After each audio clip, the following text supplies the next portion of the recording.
explain and make someone understand the importance of this, especially because you have worked in huge infrastructure projects.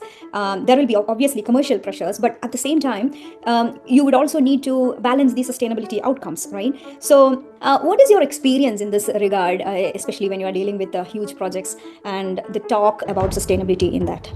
It's a very great question, and sustainability is the buzzword nowadays. Okay? And often I've seen it is used with a conflicting there's a competing or conflicting priority about it.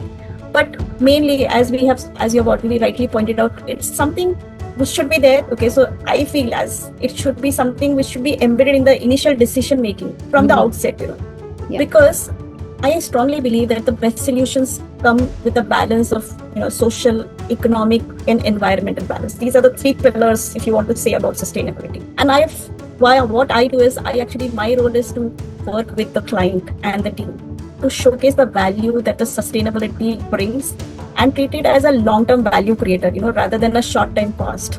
So I strongly believe in it, and every solution which I work with my team on any project, I try to see whether it's a sustainable solution or not. Further, I try to actually educate my team and outside in many different forums like IT and AWWA.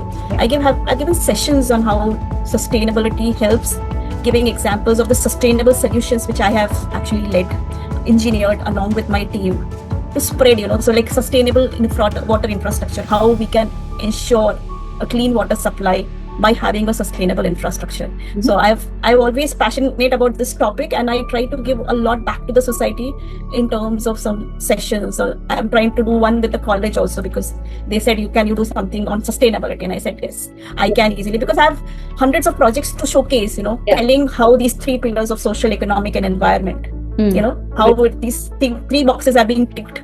So that is where I come up, and in every project, so it has become a habit that whenever we start, we look at all these three pillars together and balance it out.